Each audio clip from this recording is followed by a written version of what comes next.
सत्संगत जी, प्यार से कहना धन निरंकार जी।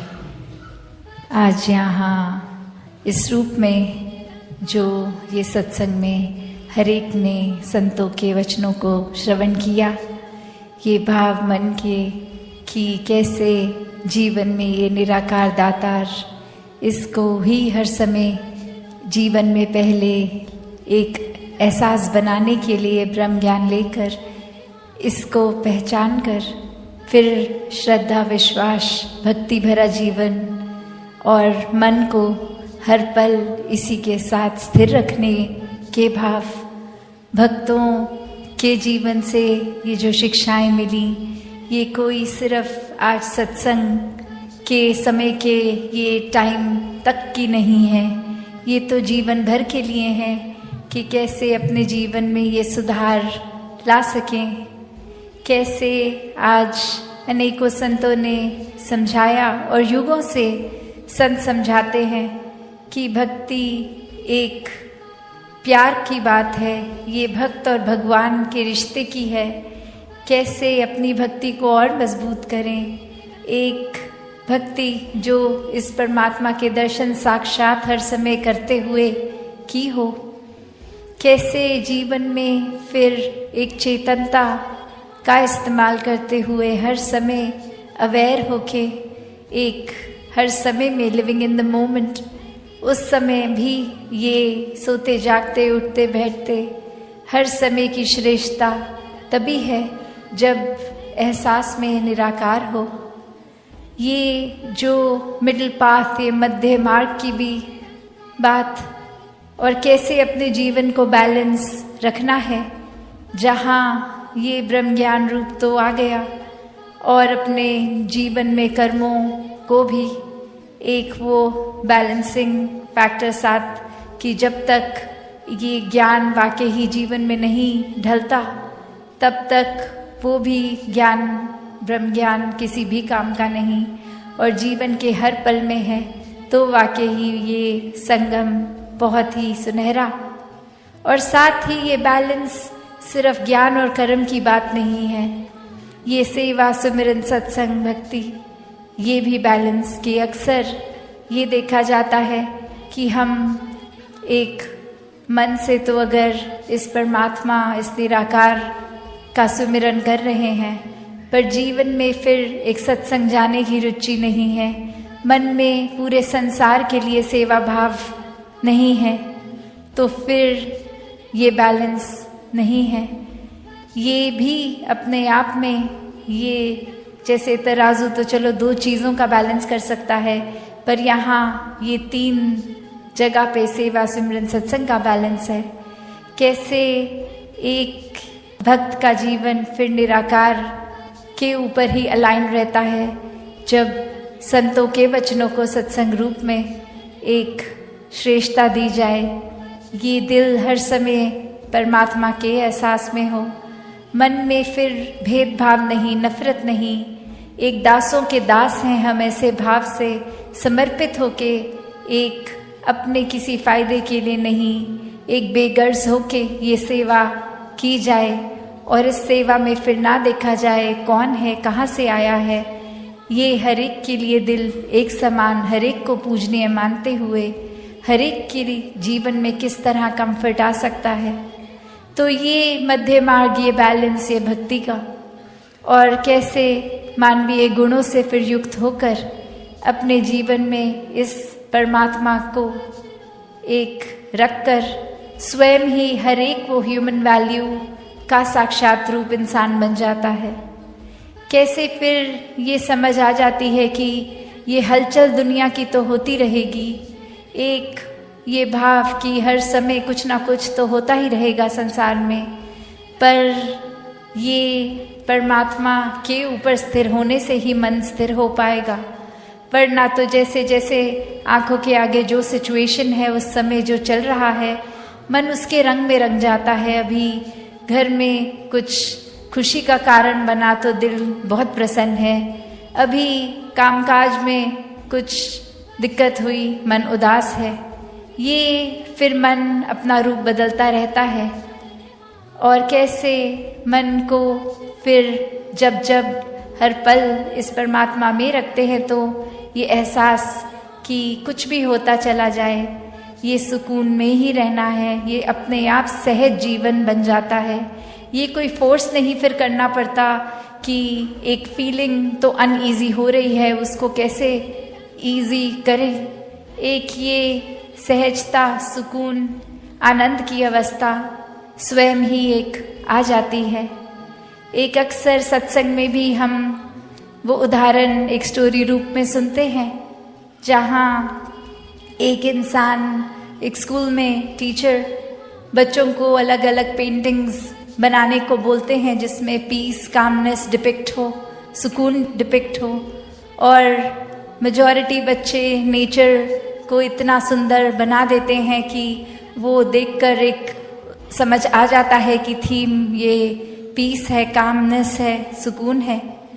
और वही एक पेंटिंग जो एक इतना तूफान का दृश्य उस बच्चे ने बनाया कि सब कुछ तहस तहस हो रहा है, पेड़ गिर रहे हैं, एक बादल गरज रहे हैं, लाइटनिंग है, एक हवा तेज चल रही है, मिट्टी उड़ रही है, और वहीं एक घोंसला किसी पेड़ पर जो एक सुरक्षित, बहुत ही सेफ अपने आप को, वो मदर बर्ड अपने बच्चे को खाना दे रही है, एक बहुत सेफ उस घोंसले में, उस नेस्ट में रख रही है। तो यही फिर उस जब पेंटिंग पे नज़र गई और ये सोचा कि बाकी सब जगह तो पेड़, पहाड़, झरने एक बहुत ही अच्छा ऐसा है, और ये इतनी डिस्टर्बिंग विजुअल, इसको कैसे उस थीम में बच्चे ने सोचा। और वो बच्चा फिर यही बताता है कि जिस तरह इस परमात्मा ने हमारे जीवन में भी उथल पुथल, हर समय के अनुसार हर पल में कुछ अलग रंग, तो ऐसे ही जीवन में ज़रूर ये तूफान भी आएंगे।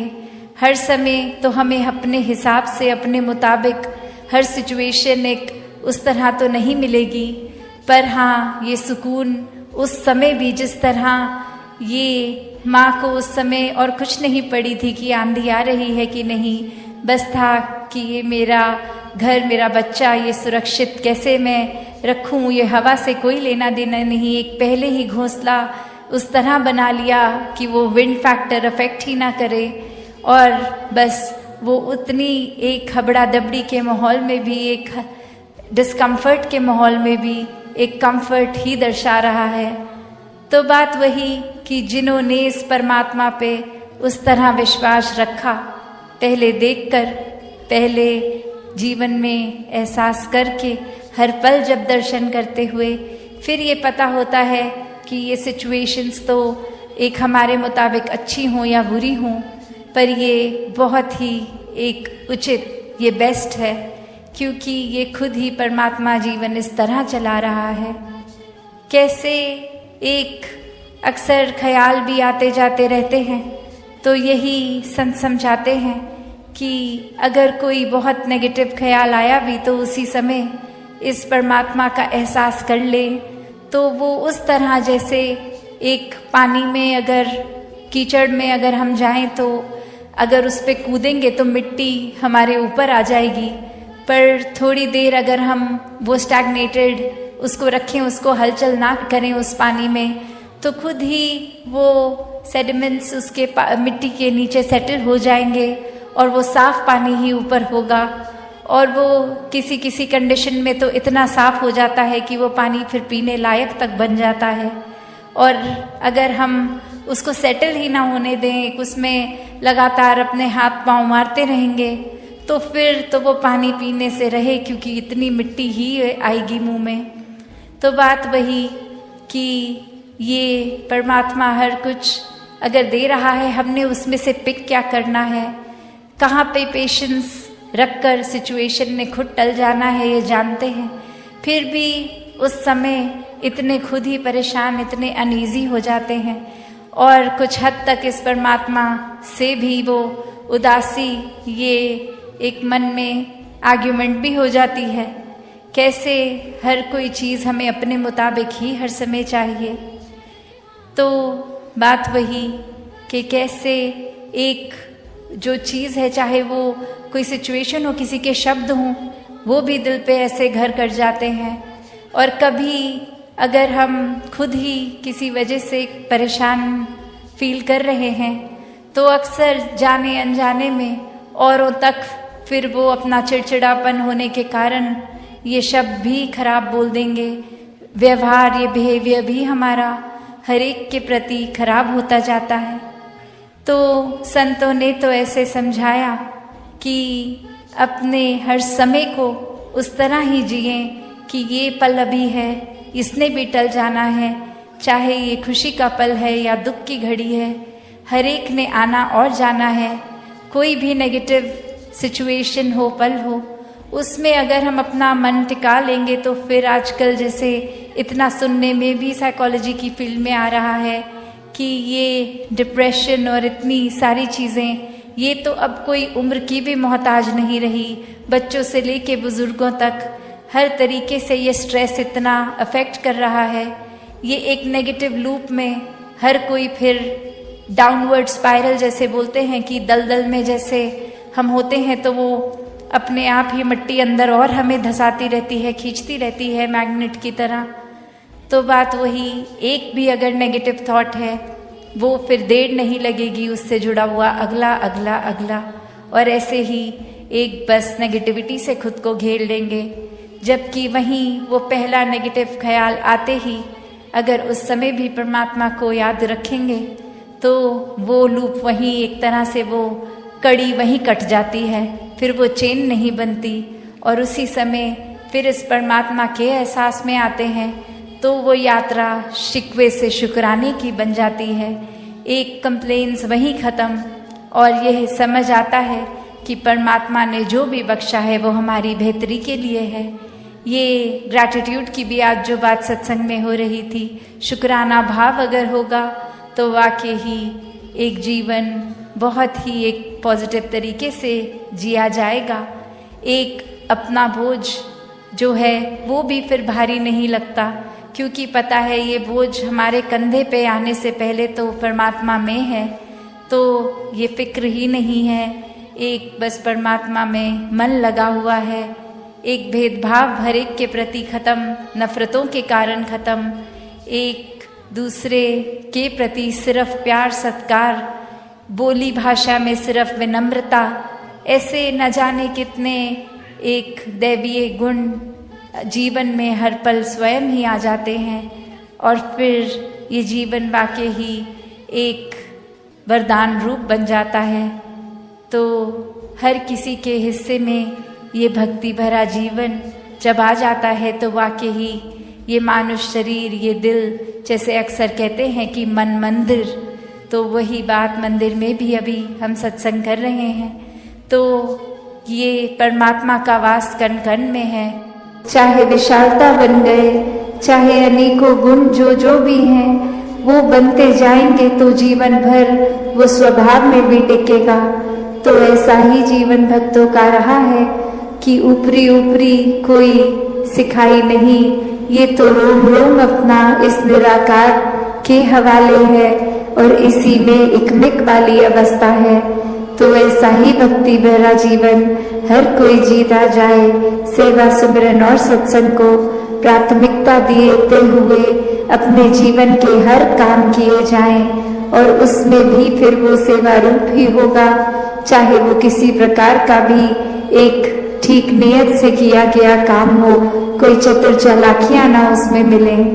तो दातार हर एक पे कृपा करे कि हर एक के दिल और कोमल होते जाएं, हर एक के मन के भाव और शुद्ध होते जाएं, हर कोई निष्काम भाव से सेवा करता जाए, एक पूरे संसार के लिए ही एक हमारा एक कंपैशन भी मन में हो और उसी तरह फिर ये पूरे समाज के लिए, संसार के लिए अपनी कंट्रीब्यूशन वो पॉजिटिव हर कोई देता जाए कि कैसे अपने जीवन में हर पल ये चलते ही जाना है। ये एक स्टैटिक एक अपनी जगह थम के ये जीवन नहीं जिया जा सकता और कैसे ये स्थिर जीवन होते हुए भी ये जो मूवमेंट की बात कि ये चलते रहने की बात, वो बात यही कि इस निराकार, इस दातार को जीवन में बसाना होगा। इसको जानकर इसको मन में हर समय जो बसा देते हैं, उन्हीं का जीवन फिर एक उस पेड़ की तरह जिसकी जड़ें इतनी मजबूत कि अपनी जगह पे तूफान आने पे भी स्थिर, और फिर भी वो एक नदी की तरह बहते रहना, चलते रहना इसी निराकार में। तो ऐसे जीवन को संत हमेशा जी कर दिखाते हैं कि कैसे कोई भी सिचुएशन हमें उस तरह से उनके काबू में नहीं आता। एक भक्त तो बस इस निराकार के ही रंग में होता है, और फिर चाहे कुछ भी आसपास चल रहा हो, ये एक बेपरवाह मन की तरह ये हमेशा निराकार में रमता हुआ हर सिचुएशन को आराम से भक्त निकाल लेता है। तो एक कहानी भी दासी ने एक बार पढ़ी, जहाँ एक जगह पर एक इंसान को पता लगता है कि यहाँ कोई बहुत ही एक वाइज इंसान एक आए हैं जो बहुत ही एक सूझवान है, और उनके पास जाकर वो कहते हैं कि आपको मुझे पता है बहुत और भी मिलने आ रहे हैं, मैं ज़्यादा समय नहीं लूँगा, बस एक ऐसी कोई शिक्षा जो आप जीवन में कोई मुझे 1-8 मिनट में देकर समय बचा लें, अपना भी और हमारा भी। तो ऐसी क्या वो एक अमूल्य बात होगी जो 1 मिनट के अंदर एक शिक्षा जीवन भर की बन जाए। तो वो इंसान कहता है कि बस मूव ऑन, चलते चलो। और अब वो व्यक्ति ये सोच रहा है कि मैंने तो सुना था ये बहुत ही एक गहरे इंसान है, बहुत ही सूझवान है, वाइस है, और 1 सेकंड का समय क्या ले लिया इन्होंने, तो बस मूव ऑन बोल दिया। तो ये तो जाने को बोल रहे हैं मुझे, मेरे से बात नहीं करना चाह रहे। और अभी इसी सोच विचार में वो इंसान 2 कदम पीछे होके उनसे सोचने ये बात लगा, और फिर 1-2 व्यक्ति और इस दौरान आके उस इंसान के प्रति अपने भाव रखते गए, चलते गए। और अब वो इंसान वहीं उस बात में अटक गया कि ये मुझे जाने को क्यों कह रहे हैं, और फिर से एक बार हिम्मत करके कहते कि अब ये आपने जो बात कही थी, ये बात आपने मुझे क्या कहा था कि मैं चला जाऊं, ये मूव ऑन करने की बात। और अब वो बुजुर्ग कहते हैं कि आप तो मेरी उस बात से भी अभी तक मूव ऑन नहीं हो पाए। तो ये कंपैरिजंस, ये तुलना जीवन में अक्सर हर दिन ही कहीं ना कहीं दिमाग में आ जाती है।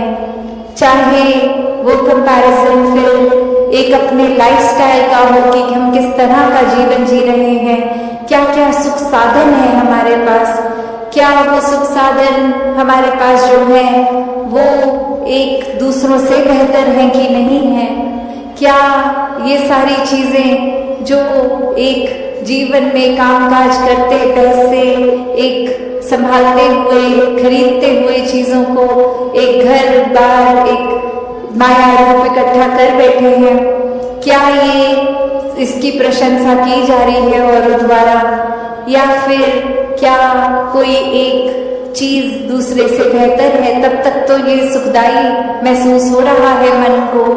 और जिस पल ये ऐसा कि कैसे मैं अपने जीवन को एक नैरो माइंडेड दृष्टिकोण से ही देख रही थी कि ये दुख सिर्फ मेरा ही है, किसी और के हिस्से दुख नहीं आता, सभी ने खुशियाँ महसूस की हैं। और किस तरह आज हर घर में जाके मेरी आंखें खुली कि ये नज़रिया, ये मेरी नैरो माइंडेडनेस, ये बहुत ही लिमिटेड सोच थी, और इसी वजह से एक लाजो विजन नहीं देख पा रही थी। तो कैसे एक समझाने का कहानी से भाव यही कि हर किसी के हिस्से जो है वो हर एक पे डिपेंड करता है कि हमने उस परिस्थिति का क्या करना है। एक हर एक के पास एक जैसी चीज़ आई है अगर, तो जो समय जीवन का मिला है, ये श्वासें मिली हैं, इसको एक प्यार के साथ काटनी है, एक सहज हो के स्थिर मन के साथ रहना है, या फिर एक बेचैनी में ही जीवन काट देना है, एक नफरतों में उलझनों में रहकर ही एक खुद के ऊपर और ऐसे बंधन बांध लेने हैं कि फिर खुल के सांस भी नहीं आ पाई। फिर तो एक दिल से दूसरे दिल तक ये रास्ता भी नहीं। एक खुद को दीवारों में इतना बांध लिया कि हर कोई फिर ऐसा दिखता है कि ये इंसान से प्यार नहीं हो सकता, इस इंसान के प्रति हम कुछ ऐसा महसूस नहीं कर सकते, ये इंसान तो सिर्फ एक कमियों का भरा हुआ है। तो बात वही जो हमेशा से संतों ने समझाई कि कमियां अगर देखनी ही हैं तो खुद में देखो, खुद को संवारो। और सत्संग जी, मोक्ष मुक्ति पाने के 4 मार्ग। आशा करता हूँ सत्संग जी निरंकारी के पास आप सभी अच्छे हो गए, स्वस्थ हो गए। सत्संग जी, आप जी के चरणों में बहुत ही सुंदर प्रेरणादायक कहानी विचार, जिसका विषय है मोक्ष मुक्ति पाने के 4 मार्ग। तो आइए सत्संग जी जानते हैं इस प्रेरणादायक कहानी के माध्यम से। सत्संग जी, मोक्ष, यह सब जितना छोटा है इसका अर्थ उतना ही गहरा और व्यापक है। हर आत्मा की अंतिम मंजिल मोक्ष है। सत्संग जी, भाव से जन्म मरण के चक्कर से मुक्ति मिलती है, शांति मिलती है और वह परमात्मा में लीन हो जाती है। शास्त्रों में कहा गया है कि मोक्ष तक पहुंचने के 4 प्रमुख मार्ग है, जो है ज्ञान योग, कर्म योग, भक्ति योग और राजयोग। सत्संग, जिस कहानी में हम एक ऐसे युवक अर्जुन की यात्रा को जानेंगे जो इन 4 मार्गों से गुजरते हुए अंतिम में परम सत्य को प्राप्त करता है। सत्संग जी, यह कथा केवल एक युवक की नहीं बल्कि हर उस आत्मा की कहानी है जो सत्य की खोज में निकलती है। सत्संग जी, गांव शांतिपुर में एक अर्जुन नाम का युवक रहता था। पढ़ाई में तेज, मन में हमेशा बेचैनी। क्या यही जीवन है? खाना पीना, कमाना और मर जाना। एक दिन गांव में एक संत आए। उन्होंने सत्संग में कहा, जीवन का अंतिम उद्देश्य मोक्ष है और उसके 4 मार्ग है, ज्ञान, कर्म, भक्ति और राजयोग। सत्संग जी, अर्जुन की आंखें चमक उठी। उसने प्रण लिया, मैं इन 4 मार्गों से गुजरकर सत्य को जानूंगा। सत्संग जी, अर्जुन ने पहला मार्ग चुना, ज्ञान योग। वह एक ज्ञानी संत के आश्रम में गया। वहां उसे वेद, उपनिषद, भगवत गीता, ब्रह्मसूत्र जैसे शास्त्रों का गहन अध्ययन कराया गया। संत कहते हैं कि ज्ञान का अर्थ किताब रट लेना नहीं, आत्मा को जानना है, अपने भीतर झांकना है। सत्संग जी, अर्जुन कई बार वर्षों तक साधना करता रहा। एक दिन ध्यान में उसने अनुभव किया कि मैं शरीर नहीं, मैं आत्मा हूं, यह संसार एक माया है। उसे ज्ञान मिला पर अहंकार भी आने लगा। मैं जान गया हूं। संत मुस्कुराए। ज्ञान तभी सार्थक है जब विनम्रता लाए। चलो अब कर्म योग की ओर चलो। सत्संग जी, अब अर्जुन एक वृद्धाश्रम में सेवा करने लगा। वहां भोजन बनाता, बर्तन मांजता, बीमारों की देखभाल करता।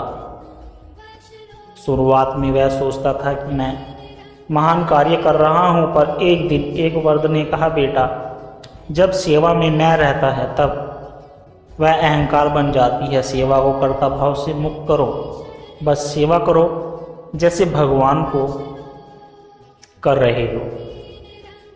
यह बात अर्जुन के हृदय में उतर गई। सत्संग जी, वह निस्वार्थ सेवा करने लगा, न फल की इच्छा न पहचान की। संत ने कहा, अब तुम कर्म योगी बन गए हो, अब चलो भक्ति की ओर चले।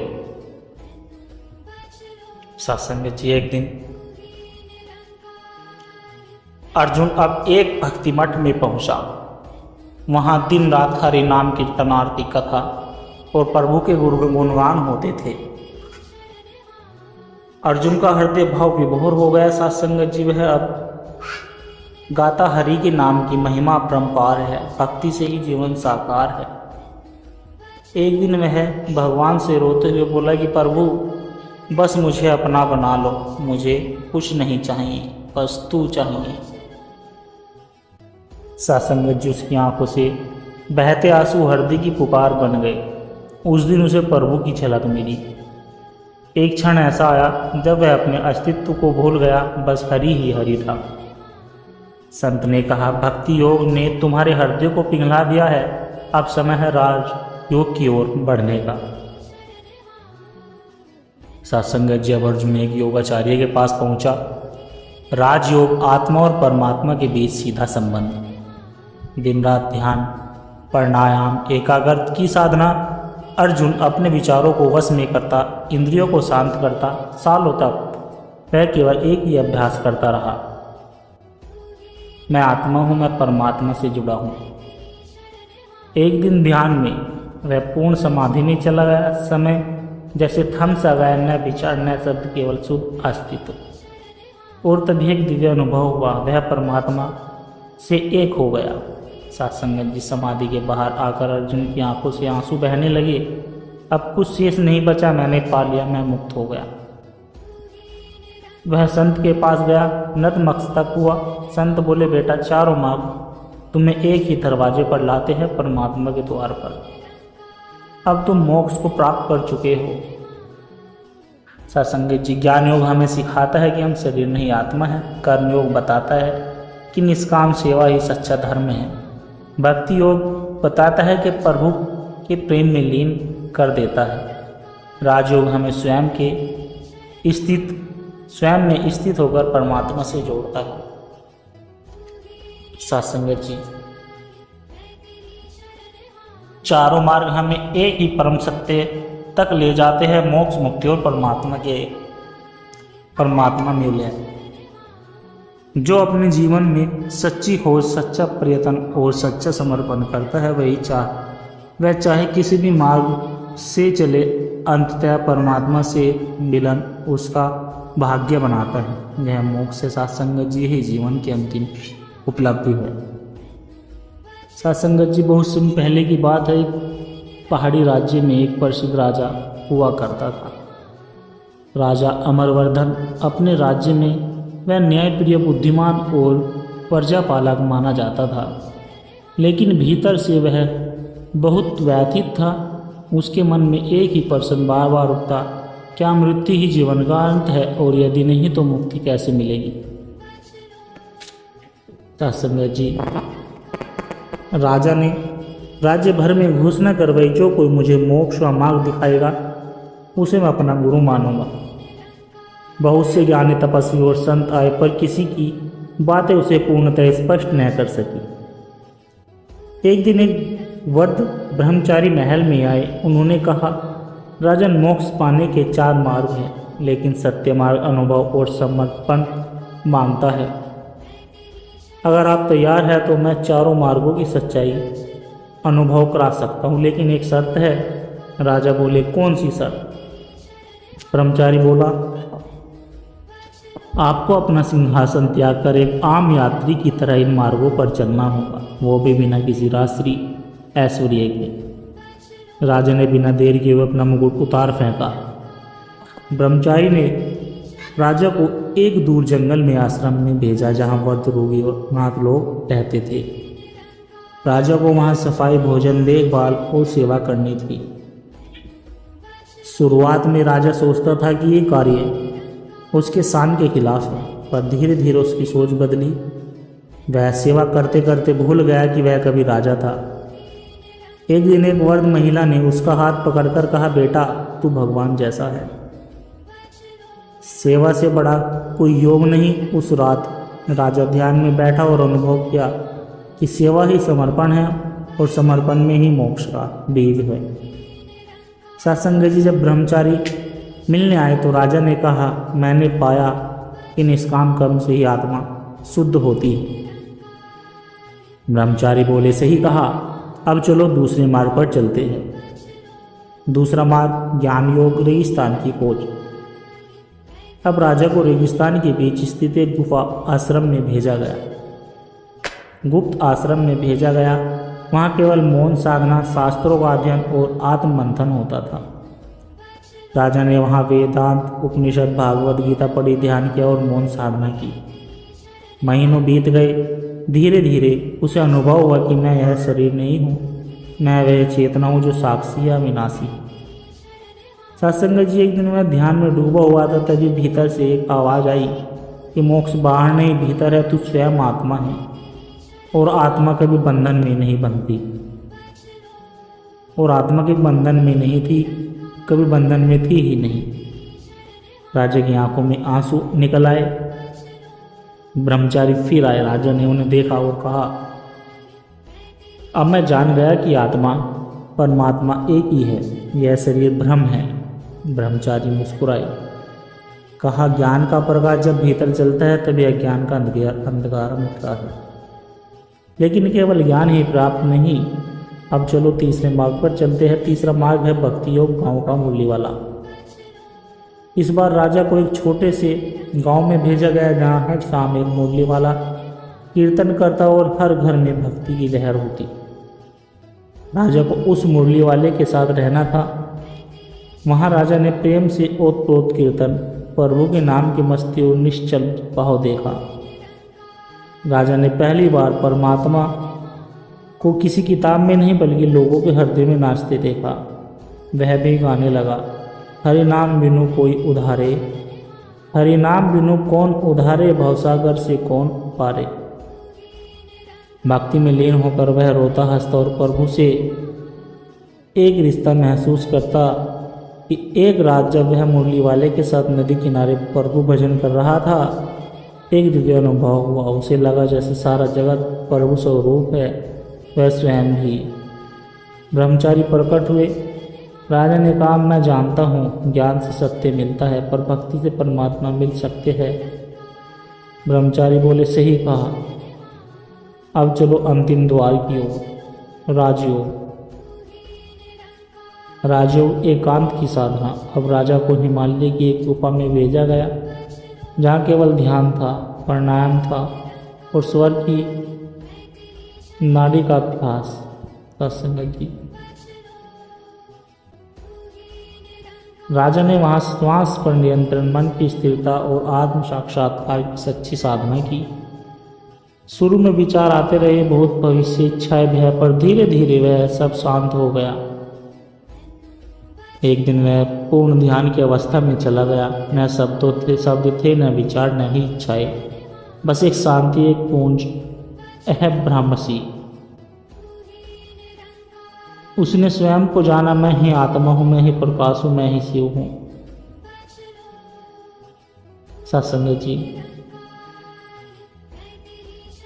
ब्रह्मचारी प्रकट हुए। इस बार राजा ने कुछ नहीं कहा, उनकी आंखों में शांति की झलक रही थी।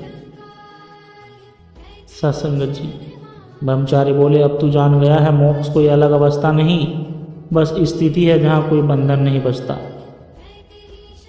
सत्संग जी, राजा अमरवर्धन वापस अपने राज्य लौटा, पर अब वह बदल चुका था।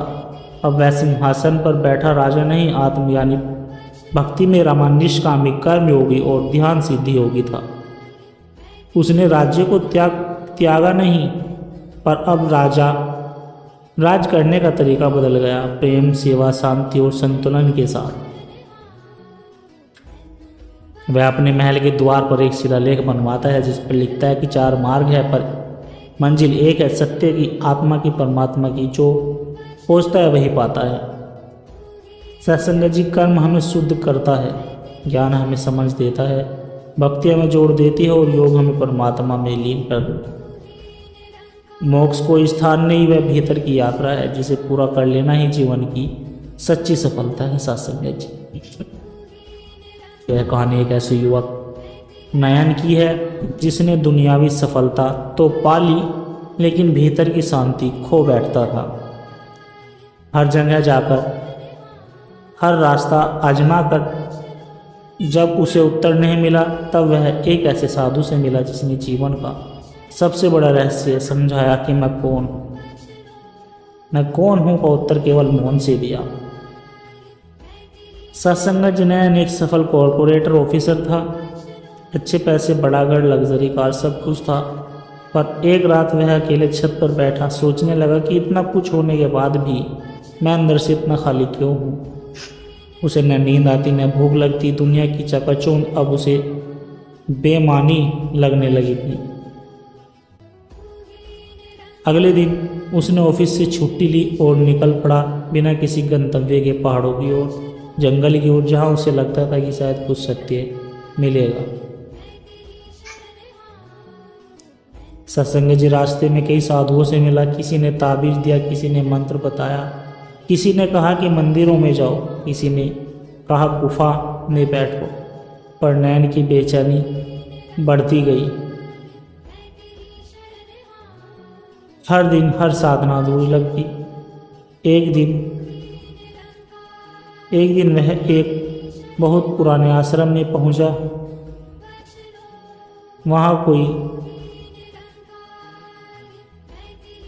वहाँ कोई भीड़ नहीं थी, न कोई घंटा, न कोई आरती, बस एक वर्ग साधु एक पीपल के नीचे ध्यान मग्न बैठे थे सत्संग। नैन ने विनम्र होकर पूछा, महाराज मैं जानता हूँ मैं कौन हूँ, ये जीवन क्या है, परमात्मा कहाँ है।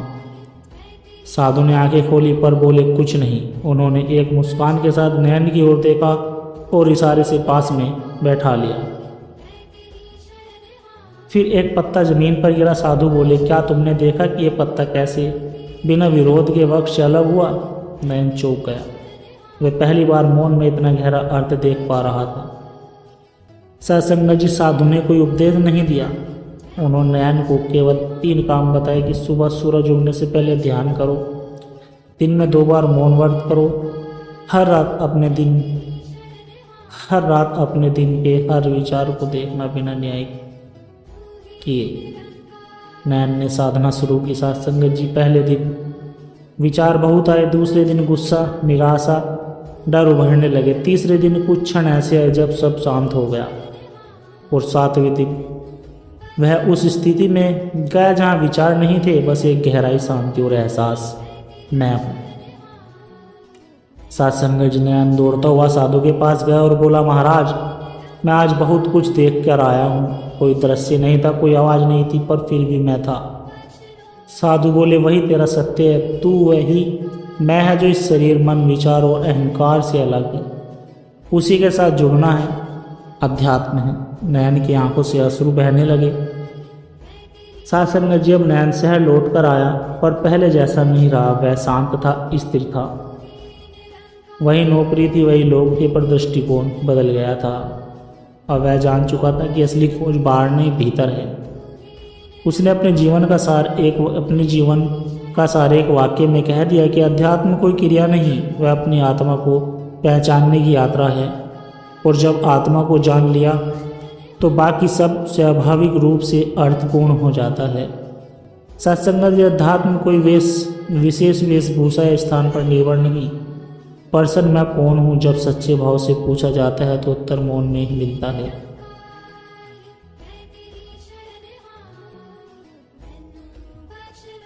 सत्संग जी परमात्मा बाहर नहीं, हमारे भीतर ही निवास करते हैं। सत्संग जी दास के द्वारा कहे गए प्रेरणादायक कहानी विचार यदि आप जी को अच्छे लगे हो तो लाइक करें, शेयर करें, कमेंट बॉक्स में धन निरंकार जी जरूर लिखें और दास के चैनल को भी सब्सक्राइब जरूर कर ले। सत्संग जी और दास को आशीर्वाद दे, हर रोज आप जी के चरणों में ऐसी सुंदर सुंदर प्रेरणादायक कहानी विचार लेकर आता रहूं। सत्संग जी प्यार से कहना, धन निरंकार जी।